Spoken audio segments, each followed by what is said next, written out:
Hi there crafters, Louise sharing with you today, and I've got a new double page layout inspired by a sketch that I've designed on behalf of Mystical Scrapbooks. Now I'm getting to use the uniquely creative fabulous Christmas collection, and I just love the blue and the red and the silver tones that it's got going on. So as you can see, I am unpacking the collection. I have also gathered a couple of Christmas photos from previous years that I haven't scrapped yet, and this is my first time looking at this collection. So what I normally do is just flick through, pick out sort of elements that I really want to work with, have a look at the B-sides of the papers, flip a few things over and decide where I'm going to go with this particular collection.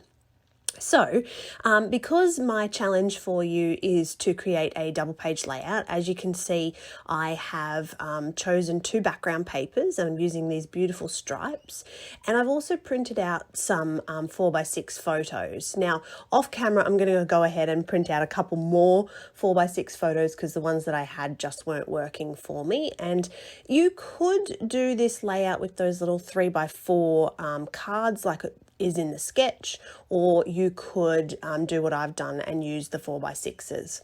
So now that I'm satisfied with the way this is going, I am adding some of the die cuts. So as you can see, there's some beautiful elements in this collection. I just love that Merry and Bright title. It was always my favorite thing when I pulled it out and opened the packet. I just knew that I had to get that on a page. I've got some of the wonderful cut apart sheets as well, which I'm going to feature later. And I needed to put something in the background. So I toyed a little bit with putting some mixed media in. So I thought about some gold paste. I thought about, you know, a little bit of color on that background, but I eventually settled on this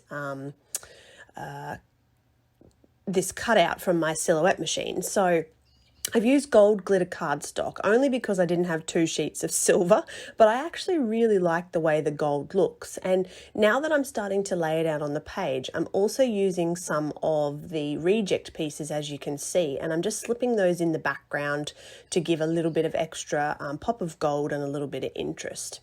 So, heading towards the end of this layout, I've stuck everything down off camera. I'm going to cut a few things out, and the final thing to do is just sprinkle some of these beautiful sequins, and I'm going to glue those down, and this layout is complete. So I hope that you enjoyed that and you're inspired to play along with the sketch. Thank you so much for visiting, and of course make sure you pop over to Mystical Scrapbooks either on Facebook or their website.